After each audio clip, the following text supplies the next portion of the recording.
je ne défends pas le système fédéral, je le promeux. C'est-à-dire ça va au-delà de la défense. Parce que quand vous avez un pays, et c'est pour beaucoup de raisons, il y a des raisons d'abord politiques. Quand vous avez un pays qui regroupe en son sein une partie anglophone, une partie francophone, qui regroupe en son sein des Bantous, des demi-Bantous, des Soudanais, paléo-soudanais et néo-soudanais. Quand vous avez dans votre pays des musulmans, des chrétiens, des animistes, quand vous avez des régions écologiques totalement différentes, quand à cette diversité extrême, vous avez 240 tribus, ça ne peut pas se gérer dans un système unitaire de manière optimale.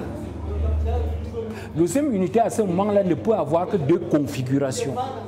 Soit c'est un système dictatorial, soit c'est un système instable. Vous ne pouvez pas avoir un système politique stable dans ce genre de configuration avec un État unitaire. Donc, il est nécessaire à ce moment de trouver une solution. Alors pourquoi? Qu'est-ce qui crée fondamentalement le problème dans un État unitaire quand une communauté est aussi disparate? C'est que l'État unitaire va développer la compétition des communautés pour avoir accès à l'emploi. D'abord l'emploi public.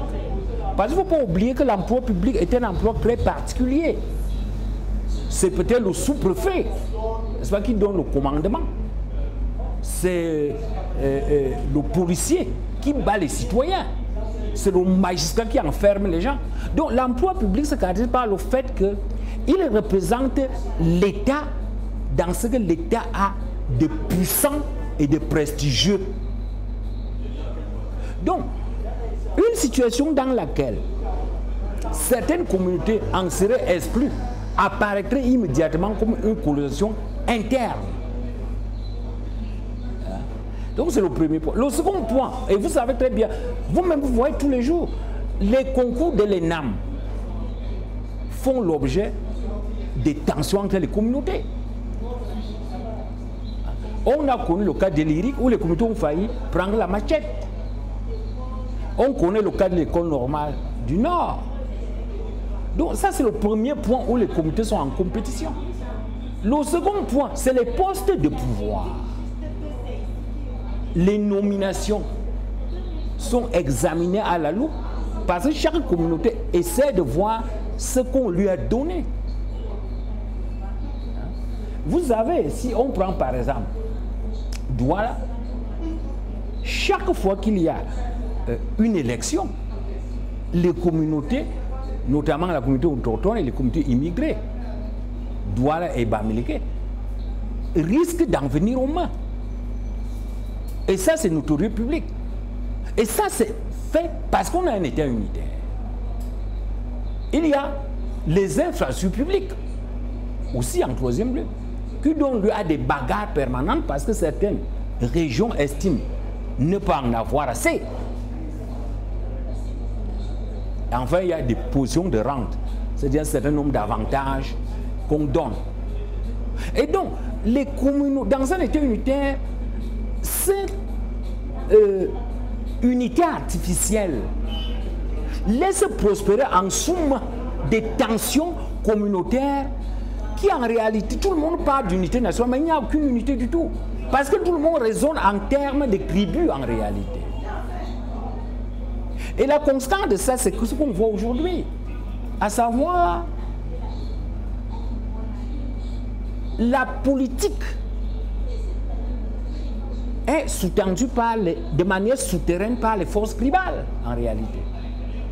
La succession des Biya aujourd'hui s'exprime essentiellement en termes ethniques. Parce qu'on sait très bien que le Grand Nord estime qu'il avait donné le pouvoir doit lui revenir, puisqu'il y a un ministre qui le disait ouvertement. Ouvertement. Il ne se cache pas. Et ça, c'est de l'autorité publique.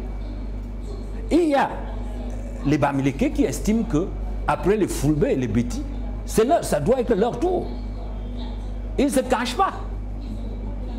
Et il y a les Beti même qui disent qu'il n'y a aucune règle qui oblige à ce qu'ils libèrent le pouvoir. Sans compter les anglophones qui ont pris des armes, les Bassa, les Douala qui estiment aussi qu'il n'y a pas de raison de les plus. Mais ça dit qu'en fait, les forces tribales agissent même si elles s'habillent sous les forces politiques. Donc, un tel système est intrinsèquement dangereux. L'avantage de la fédération, parce que la fédération crée un État en 2 étages. Un premier étage, ça permet de donner à chaque communauté une part de l'État.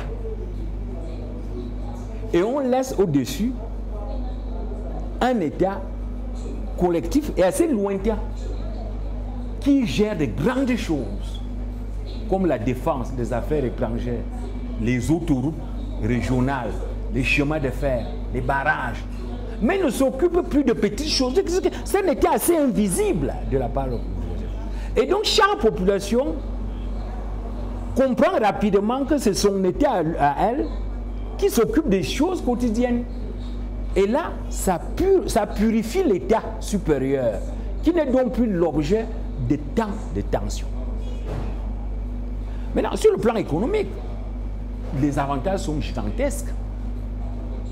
Parce que la première chose, c'est que la fédération spécialise des institutions régionales. C'est-à-dire qu'aujourd'hui, on n'a aucune institution spécialisée pour l'Est, pour le développement de l'Est, aucune institution spécialisée pour le développement du Centre, aucune institution spécialisée pour le développement de l'Ouest. Hein? Or, la fédération crée une institution qui n'est dédiée qu'au développement de la région. C'est-à-dire que désormais, on sait que quand on parle de développement à l'Est, ce n'est pas de Yaoundé, ni d'ailleurs. L'Est. Donc, on prend une dotation, la Fédération du Cameroun a peut-être un budget qui est divisé en 2. L'État fédéral prend la moitié, l'autre moitié est répartie aux États régionaux. Chaque État prend sa dotation. Hein? Qu'il renforce avec une fiscalité locale. Bon, si vous mangez votre argent, vous ne vous plaignez plus. Tout le monde voit.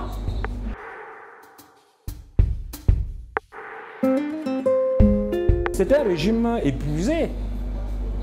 C'est-à-dire, c'est des référents de 1960. On voit, c'est lui qui pilote le régime. Le président Biya, il est sorti de l'Institut de hautes études d'outre-mer. Et son diplôme, c'est le diplôme d'administrateur des colonies. C'est ça le diplôme du chef de l'État.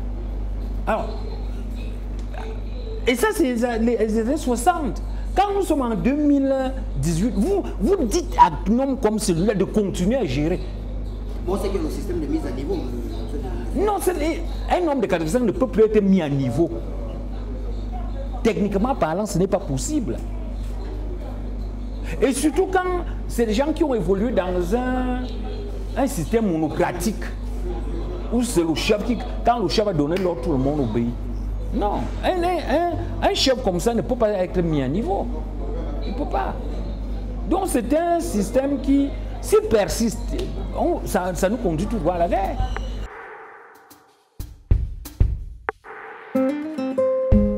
Non, ça n'a aucun impact, au contraire. Non, de toute manière, le Cameroun ne peut pas réduire militairement la situation anglophone. Ça ne sert à rien, tout ce qui tente là. Même dans 100 ans, il ne peut pas. Vous ne pouvez pas obliger une communauté représentant 20% de la population à vivre sous les liens unitaires avec vous. C'est anthropologiquement impossible. Donc il ne sert à rien de les combattre. Il faut fédéraliser, point final. Parce que seul un État régional disposant de ses moyens opérationnels locaux est capable de combattre un mouvement sécessionniste. Et c'est pourquoi. Parce que ces autorités ont une légitimité locale. Hein? L'État a sa police locale, son administration locale, et sa population qui a sa loyauté. Et donc la population combat en disant, nous, ça nous suffit, ce niveau d'autonomie. Hein? Nous ne voulons pas vos histoires de sécession. Mais aujourd'hui, vous ne pouvez pas. Ce n'est pas possible. Donc on est en train de tuer les gens pour rien et de se faire tuer pour rien. Vous ne pouvez pas réduire la sécession anglophone. C'est impossible par l'armée. Il faut fédéraliser. Voilà.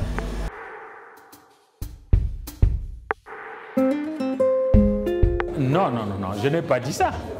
Vous estimez que les Bamileke... Non, non, non, ce n'était pas ça le débat. Oui. Il faut d'abord revenir sur le débat. Revenons-en sur le débat.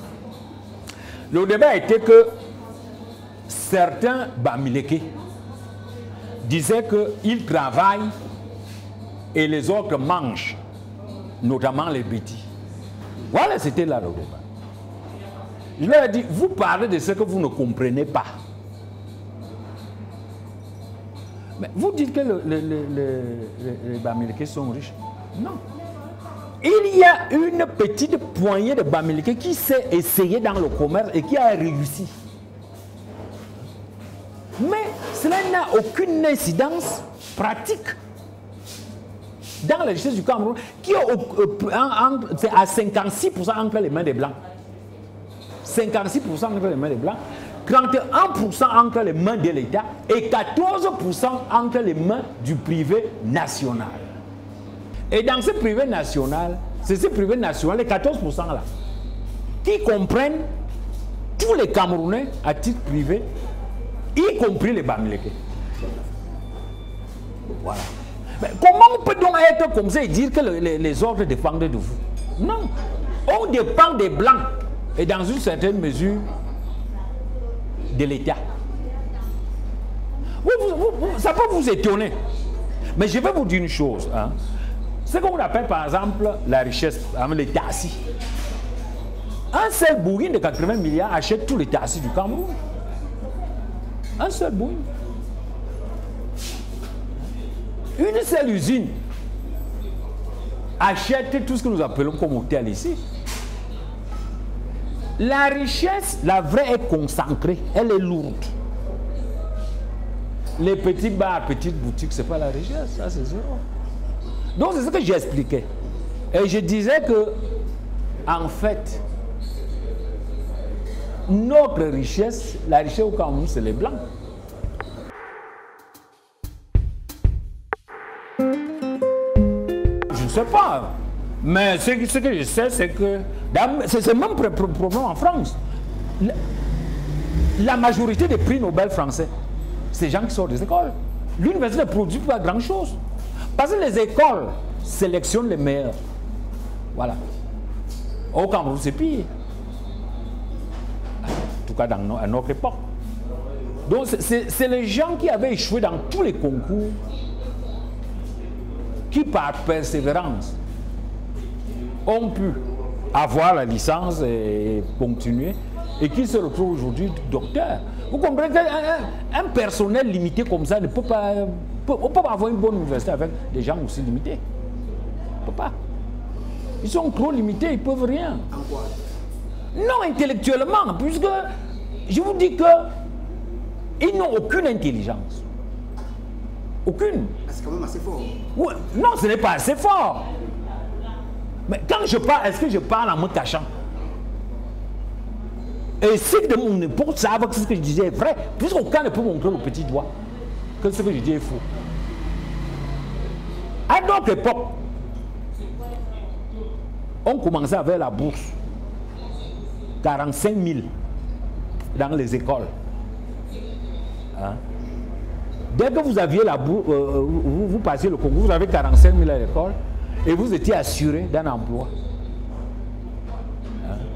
À l'université, si vous étiez jeune et aviez la chance, vous avez obtenu une bourse de 15 000.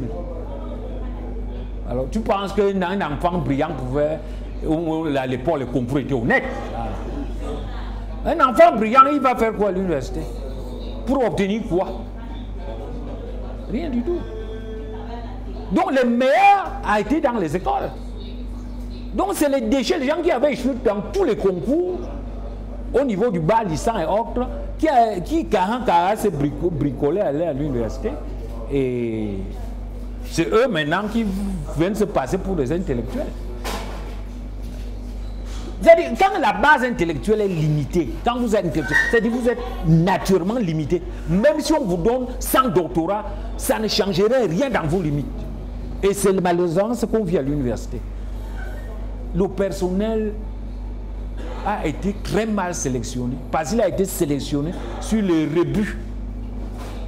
Hein? Les gens qui ont échoué partout. Oui. Malheureusement, avec des gens comme ça, vous attendez à quoi?